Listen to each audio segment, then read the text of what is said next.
Bom dia, pessoal. Tá? Minha apresentação já está aí pronta. Pronto, está aqui sim. Tá? Então, bom dia para todos que estão aí acompanhando a gente. A Malber vai ficar de mediadora aqui do nosso encontro, pegando as perguntas, né, os comentários do YouTube, disponibilizando aqui para a gente. Então, é muito bacana todo mundo se apresentar, até para a gente saber com quem a gente está conversando.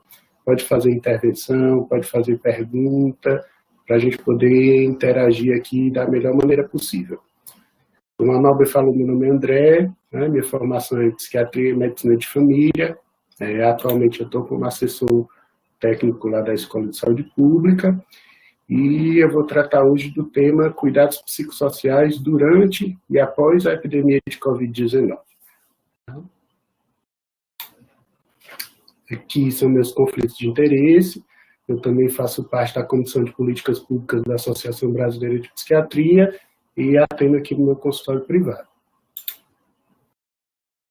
Bom, para falar do durante e após a epidemia de Covid-19, eu trouxe alguns dados, até que eu filtrei de um documento que a Organização das Nações Unidas publicou agora algumas semanas atrás, ou foi semana passada, se não me engano, onde ele já traz um panorama do impacto das questões de saúde mental e atenção psicossocial no mundo antes mesmo do surgimento da pandemia de Covid-19.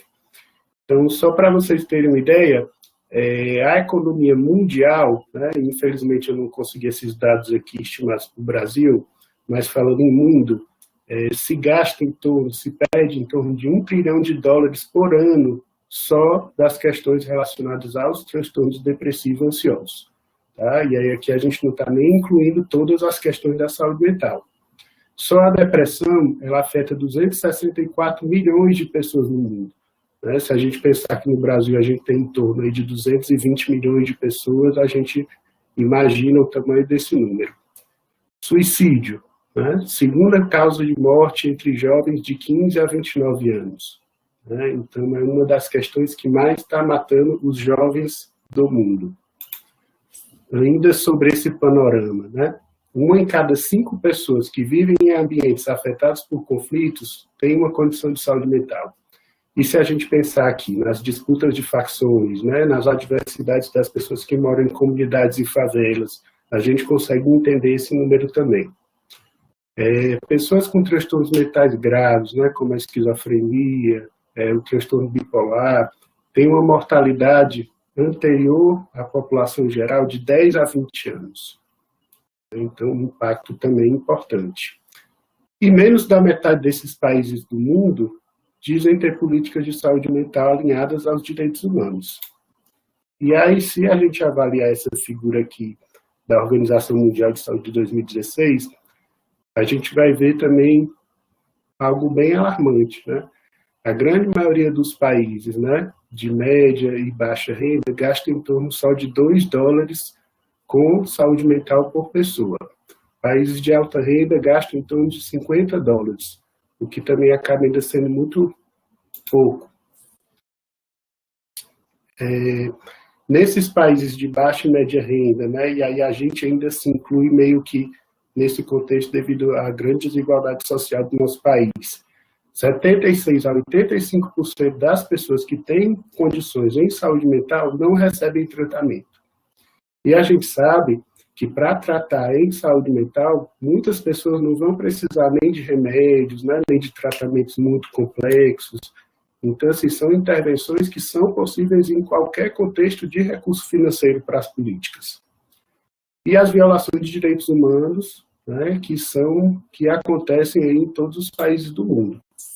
Tem um outro dado que chama muita atenção, é que quando a gente vai para o mundo, né, e possivelmente essa realidade a gente tem no nosso país também, só 1% dos profissionais de saúde mental, de saúde do mundo inteiro, atuam na área da saúde mental.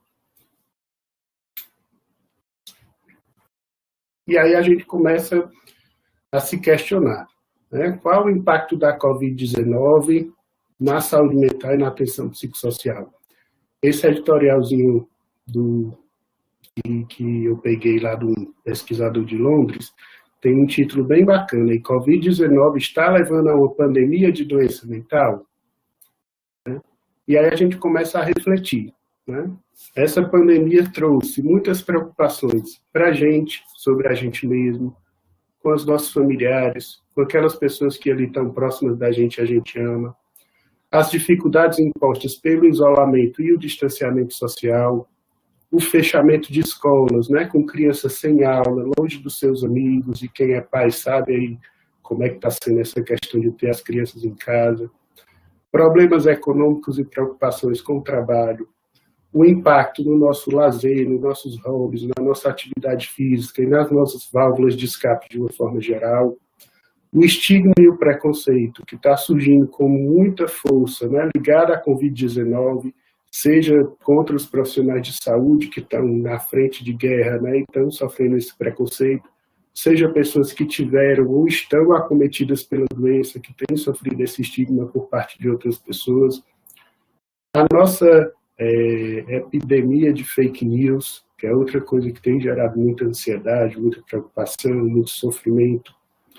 A necessidade de se adaptar rapidamente ao uso de tecnologias, né? Então, da noite para o dia, a gente está tendo que se adaptar a esse tipo de encontro, como que a gente está fazendo aqui, usar Google Meet, usar o Arepai, usar, enfim, tudo que é tecnologia que a gente não tinha muito hábito de estar utilizando no nosso dia a dia.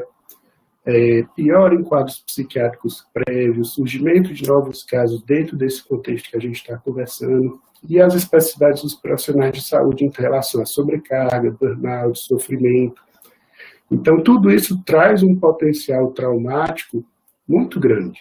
Né? E uma questão que a gente tem discutido muito é o potencial que tudo isso que está acontecendo tem para levar a quadros de transtorno de estresse pós-traumático. Então, esse slide ficou aqui pequenininho, mas só a título de curiosidade, se vocês entrarem no PubMed hoje e descreverem lá psiquiatria e Covid-19, vocês vão ver que já tem muito estudo, né, relacionando essas duas questões. Né? Eu fiz essa busca, se eu não me engano, anteontem, e apareceram 455 estudos. Né? Então, a gente está começando já a estudar isso, tem muita gente já estudando isso e percebendo a importância disso para o momento. E aí esse slide aqui eu peguei do aula da Tiziana Paiva, né, que deu o curso de primeiros socorros psicológicos, uma iniciativa muito bacana que a gente vai falar também, do que a gente espera, né, em termos de saúde mental, quando a gente está vivendo uma situação de desastre, né, de conflito, de violência, um contexto como esse que a gente está vivendo da epidemia de Covid-19 no Brasil e no mundo. Então, assim, grande parte das pessoas, elas vão ter dificuldades de adaptação. Né? Grande maioria de nós, talvez. Né? Cerca de 10 a 20, 25% das pessoas vão ter problemas psicológicos que talvez precisem realmente de uma intervenção psicológica, de um aconselhamento. E 2 a 4% dessas pessoas vão desenvolver transtornos psiquiátricos que vão exigir realmente um tratamento mais próximo. E aí, pensando nisso, né, tem esse documento muito bacana também do IASC, que ele traz a pirâmide de intervenções que são necessárias em torno da saúde mental e do apoio psicossocial nessas situações. A maior parte das intervenções necessárias vão ser intervenções de considerações sociais, né, de acesso a serviços básicos, né, de alimentação, de suporte social. Uma segunda grande fatia vai ser do fortalecimento das famílias, das comunidades, né, que é uma coisa que, inclusive, a gente tem visto eclodido de uma maneira muito bonita, né, como as pessoas se tornam solidárias, né, como as pessoas são solidárias em momentos como esse. A atenção básica, ela surge muito como esse apoio específico, e aí a gente tem um profissional na atenção básica que é fundamental nesse sentido, que é o agente comunitário de saúde, e possivelmente cada vez mais no avançar dessa epidemia vai surgir com um potencial enorme, como a gente já tem tido aí nos Estados Unidos, não lembro o nome que eles estão utilizando, mas que parece muito com os agentes comunitários de saúde para buscar contactante, né, para isolar casos, né, à medida que a pandemia está sendo contida, e os serviços de saúde mental, que são os serviços especializados, que são a menor fatia, mas não menos importantes, e é o que a gente está se propondo aqui a discutir.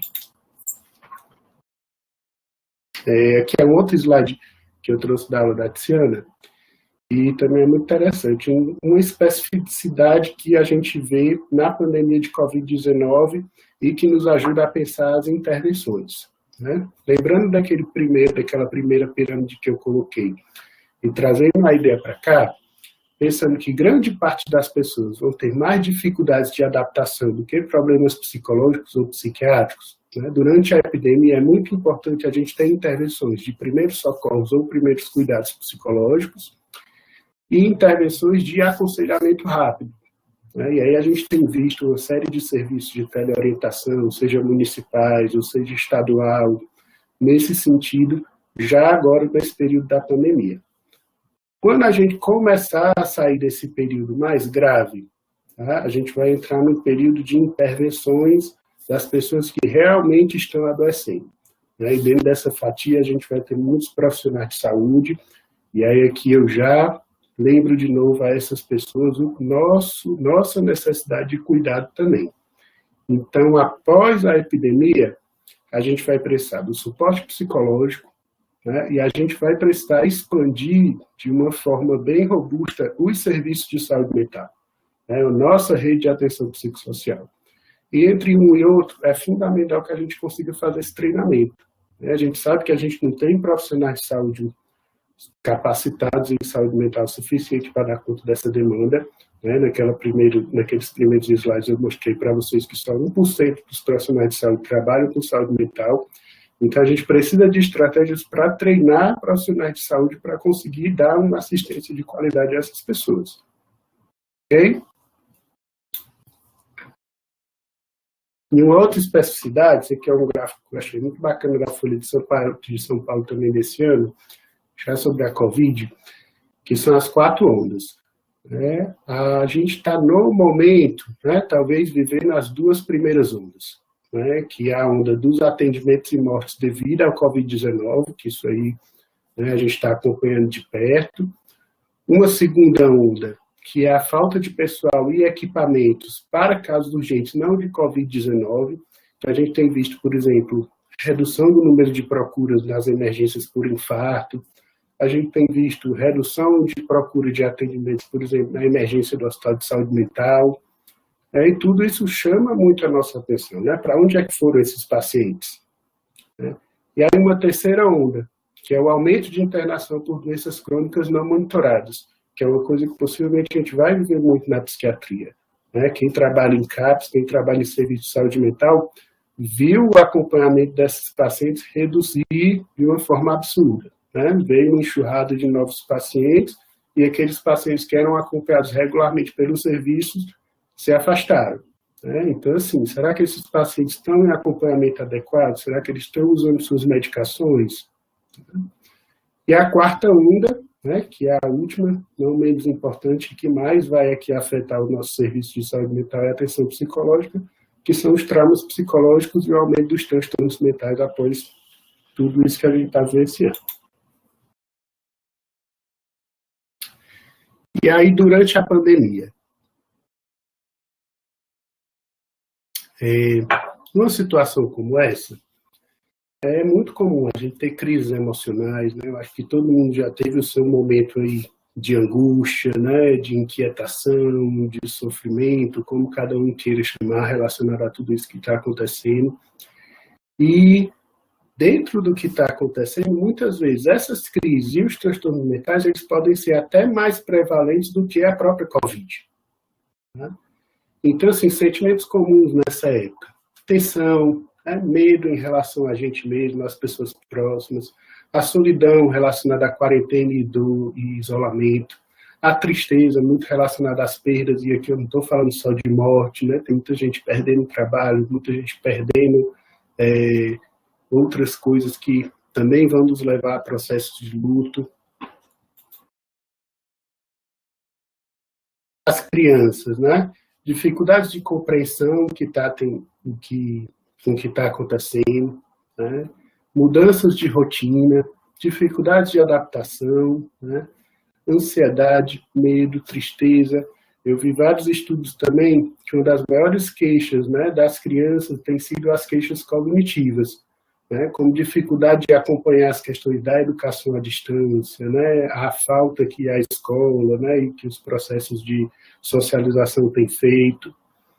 É muito interessante também esses 7 Ds dos idosos, né, para a gente ficar de olho também em depressão, né, o idoso ele já tem uma prevalência maior de depressão, desamparo, né, associado muito a essa sensação de solidão, né, muitos idosos estão totalmente isolados, desesperança, né, já estou no fim da minha vida e estou passando por isso, não tem mais jeito, desespero, né, se eu pegar, né, eu sou idoso, eu vou ter uma forma grave, como é que vai ser? A demência, que é também uma doença bem prevalente, dificulta a compreensão de alguns, doenças clínicas, e aqui a gente inclui a Covid-19 também como essa preocupação, e o delírio, né, que são quadros aí de estado confusional agudo. Outros grupos vulneráveis, né, que a gente também precisa ficar atento aqui durante a pandemia, aquelas pessoas que vivem longe de pessoas queridas, né, longe dos seus familiares e acabam tendo uma rede de apoio muito pobre, populações mais pobres, estrangeiros, né, que também não têm essa rede social, os presídios e usuários de substâncias psicoativas. E aí algumas questões específicas aos profissionais de saúde. E aí, de novo, esse alerta para todo mundo que está cuidando de nós nesse momento e está adoecendo a partir dessa questão. Assim, é uma situação totalmente nova, né? Existem questões dos profissionais do antes, né? E aí, será que eu estou preparado? Será que eu dou conta? Do durante, né? A sobrecarga, e o pós, né? Que é quando tudo isso passa e a nossa energia às vezes vai embora. Essa necessidade de lidar com atualizações constantes, e aí vem um desafio que toda hora surge um protocolo de um canto diferente, toda hora tem alguém dizendo que é para fazer uma coisa diferente, e a necessidade do profissional de estar constantemente buscando a informação mais adequada, a questão das novas tecnologias, as redes sociais, né, fragilizadas, né, até pelo medo de contaminação dessas pessoas, as questões políticas e econômicas, a dificuldade de foco, preocupações constantes com a família. Então, assim, são muitas questões que aparecem com relação aos profissionais de saúde. E questões que são não só profissionais, mas pessoais também.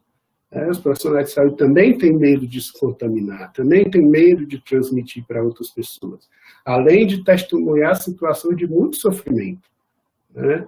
Eu estava conversando com um colega que ele chegou a presenciar cerca de 10 mortes no plantão, né? Então, assim, a gente é treinado para lidar com a morte, né? Mas, assim, morre um paciente no plantão, a gente já se angustia. Agora, você imagina você vivenciar o que a gente está vivenciando nesse momento, a carga de sofrimento que isso traz. E aí, o que é que tudo isso pode levar, né? O sofrimento emocional, né? Os quadros de adaptação, o esgotamento, principalmente aqui relacionado às questões dos profissionais de saúde, a violência doméstica, os suicídios, e aí aqui eu botei algumas interrogações, porque tem uma série de estudos que colocam a questão de pandemias e desastres como fatores protetores para o suicídio. E talvez durante a pandemia a gente tenha uma estabilização ou redução no número de suicídios, mas após a pandemia, um aumento expressivo no número de casos de suicídio. Aí é uma coisa que muitos países já estão fazendo, que é, a partir da vigilância, né, fazer o monitoramento das questões do suicídio para facilitar as intervenções, para planejar melhor as intervenções dentro disso, que é uma coisa que a gente precisa pensar. E os quadros de adoecimento, né, os transtornos de adaptação, reação aguda ao estresse, a síndrome depressiva ansiosa, que são as mais prevalentes, e o uso problemático de álcool e outras substâncias. A gente está num estado que consome muito álcool, né? E as pessoas têm muito o hábito de usar o álcool como válvula de escape, como relaxamento, né? E aí a gente tem que ter um certo cuidado dentro de um contexto como esse, né? Para que esse uso de álcool, né, não acabe se tornando um uso problemático. E aí alguns desafios para o serviço de saúde mental e atenção psicossocial. O atendimento remoto, né, que talvez tenha sido um dos maiores desafios, né, que está todo mundo aí trabalhando. As questões éticas, né, então toda hora os conselhos estão trazendo novas questões, isso confunde o profissional, isso confunde os serviços, confunde a gestão, as novas habilidades de comunicação, né, então a partir desse trabalho remoto, né, a gente tem que desenvolver novas maneiras de comunicar, novas maneiras de se fazer compreendido, e o que eu já coloquei da redução da procura dos serviços, que pode estar levando a uma desassistência, né, pelo medo das pessoas de procurar os serviços. E aí o serviço tem um desafio de se reinventar num ritmo além do habitual.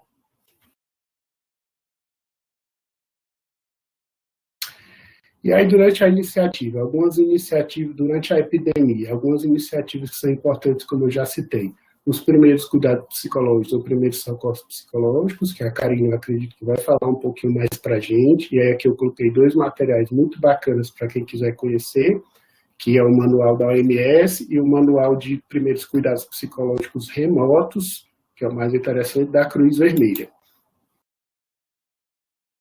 Aqui no estado, né, a Tiziana Paiva e a Renata Giacha, em parceria com o pessoal da Copom, da CESA, fizeram aí alguns encontros, né, cerca de 500 psicólogos participaram dessas conversas, como uma forma de incentivar os municípios a implementarem esse tipo de serviço para a sua população, tá? Já pensando que isso é a intervenção talvez mais urgente para o momento que a gente está vivendo. Outra questão também fundamental para esse período, o aconselhamento para as questões adaptativas.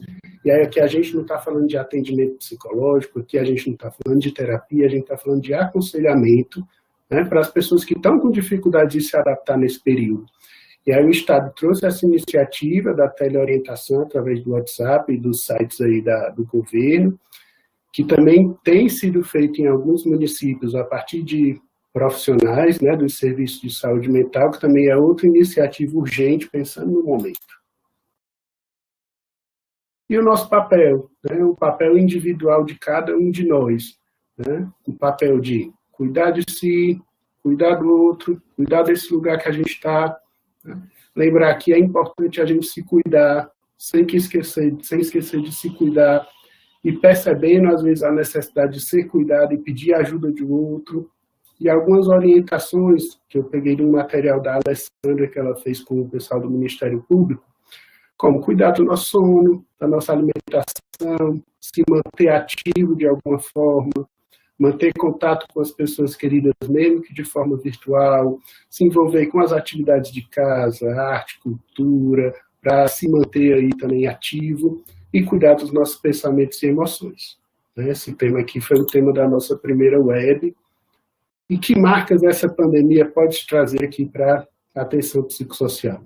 Então, possivelmente, a gente vai ver, né, passado esse momento mais difícil, um aumento nos casos do transtorno de estresse pós-traumático, luto complicado, né, as pessoas estão sendo obrigadas, né, a não vivenciar os nossos rituais tradicionais de morte, né, então as pessoas estão sendo enterradas à distância, sem aquele velório habitual, com caixões fechados, e isso vai trazer muitas dificuldades com o luto, a síndrome depressiva ansiosos, o toque, né? Eu acho que assim, nunca a gente lavou tanto ou passou tanto álcool gel nas mãos, né? E esse medo de contaminação, assim, ele pode fazer surgir, né, ou agravar pessoas que já têm um transtorno obsessivo compulsivo, a fobia social, né, pessoas que com o fim do isolamento possivelmente vão ter dificuldade de voltar a sair de casa, de voltar a se expor, fobias específicas, os suicídios, como eu já falei, que possivelmente no período pós-pandêmico vão crescer, e as recaídas e exacerbações de quadros prévios, até pelas dificuldades de acompanhamento. Então, após a epidemia, as intervenções mais importantes, né? A grande maioria dessas pessoas vão precisar mais de suporte psicoterápico do que medicação. Então, a gente vai ter uma demanda aí por atendimento psicológico gigantesca.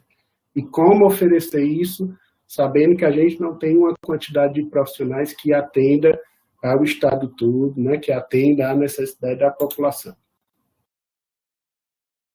O treinamento em saúde mental. E aí, a partir de agora, né, inclusive lá na Escola de Saúde Pública, a gente já está pensando 3 treinamentos aí para o segundo semestre desse ano. O principal voltado para as questões da assistência são o Mental Health Gap, né, que quem trabalha comigo sabe que é uma coisa que eu venho batendo muito na tecla desde 2016, 2017. A gente vai precisar beber muito da educação à distância, né? Infelizmente, talvez no semestre que vem a gente ainda não esteja conseguindo reunir, né, em turmas como a gente reunia antigamente 40, 50 pessoas numa sala só. Então a gente vai precisar muito das tecnologias de ensino remoto. E a expansão dos serviços de saúde mental e atenção psicossocial. Aqui tem rapidinho o que é que a gente tem disponível na nossa rede, e a gente tem que começar a partir para a ampliação disso. Eu tenho batido muito na tecla na questão da expansão dos ambulatórios de psiquiatria e psicologia, né, pensando que muitas dessas pessoas talvez precisem mais de atendimentos pontuais do que propriamente tratamentos de reabilitação psicossocial. E aí a gente precisa urgente discutir isso aí no estado todo, né, com todos os municípios.